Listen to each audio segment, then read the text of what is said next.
Anisan'ny misy fiatraikany amin'ny fiainan'ny zanak'olombelona ny fiovan'ny toetrandro, miatraika mivantana amin'ny seha-pamokarana ihany koa izany ary anisan'ny miteraka fatiantoka ho an'ireo tatsaha-pamboly, mpiompy ary mpanjono. Noho izany fatiantoka mianjady amin'ny tatsaha izany dia nametraka fitaovana araka-ady mirindra ny fitondram-panjakana entina anampiana ireo tantsaha amin'ny asa fambolena. Tamin'ny alalan'ny Ministerin'ny Fambolena sy ny Fiompiana ary fiaraha-miasa amin'ny foibe famantarana ny toetrandro, ny foibe pikarohana amin'ny fampandrosoana ny eny ambanivohitra na ny FOFIFA ary ny VIAMO izay tetikasa toana ny GIZ no nafana namolavola izany tetikasa izany.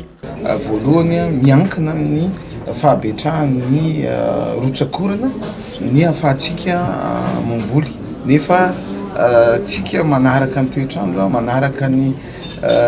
atao hoe teknôlôjia sy ny zava-misy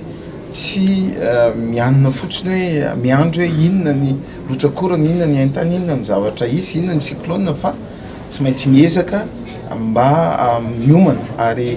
mametraka sy mampiatra ny teknôlôjia sy ny haitao ary indrindra moa raha resahana ohatra ny sehatry ny masomboly dia zay masomboly zay fanaraka amin'ny fiovaovan'ny toetrandro no ezahana aparitaka nefa tsy ampy zay satria na aparitaka amin'ny masomboly nefa amin'ny fotoana zay tsy mety anetrana hamafazana azy no hamafazany tantsaha satria miovaova ny toetrandro dia verimaina noho izany dia mifanaraka daholo zany ataontsika hoe information sy fahalalana ny mikasika ny toetrandro zany mifanaraka amin'ny fampiaratsika koa ny ataontsika hoe ny haitao ny teknika mpamokarana masomboly manaraka ny toetrandro amin'izao fotoan'izao dia efa hitantsika taratra amin'izay sady hoe nahoana no zava-dehibe loatra ny fahafantarana mialoha ny toetrandro raha ho an'ny fambolena dia efa nambarako teo akoatran'ny masomboly sy ny fotoana famafazana dia na amin'ny fotoana fanetsana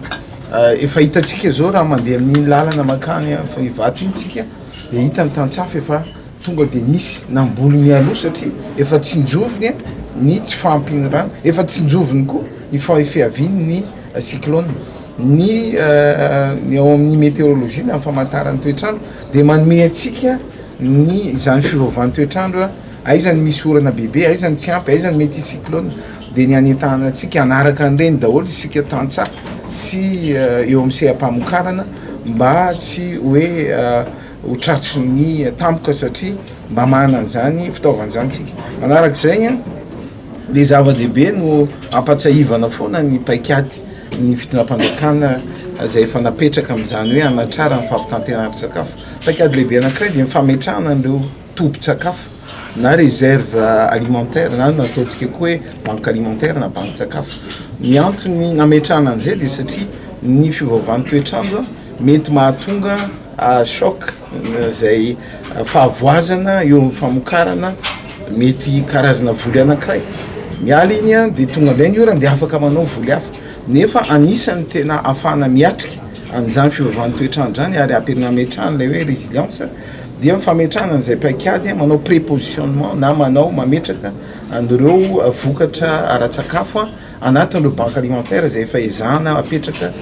erany nosy ary izay mahatonga ny hoe zava-dehibe ny fiaraha-miasa amin'ny programme alimentaire mondial satria tsika manomboka mametraka an'ireo réserve alimentaire ireo banque alimentaire ireo fa mpamma dia efa manana traikefany zany efa ela dia misy fiaraha-miasa ametrahana an'izany tsikelikely ka arakaraka ireo prévision météorologique manomboka ametrahana prépositionnement amin'ny toerana aiza inona ny sakafo azo apetraka tsy tentsika hoe miandry sakafo fotsiny fa anatin'izany rehetra zany dia miezaka mamokatra ary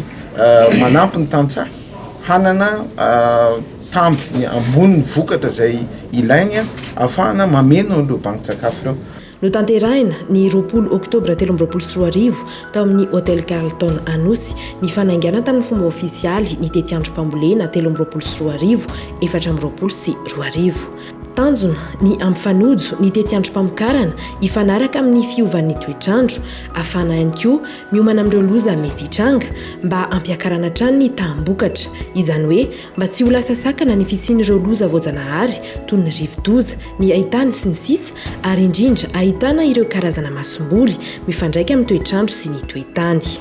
Tsy hanana olana firy intsony araka izany ireo mpamokatra satria afaka misitraka antso enina maimaim-poana isam-bolana izy ireo amin'ny alalan'ny fiantsonany numéro 321 amin'ny tambazotra Airtel. Azahoana ireo andinidininy mahakasika ny vinan'ny toetrandro sy ny Tetiandrom-Pambolena izany ary indrindrindrindra ahafahan'izy ireo miomana mialoha amin'izay mety ho toetrandro ho amin'ny ho avy izay tsara fiomanana tsy tapohan'ny loza.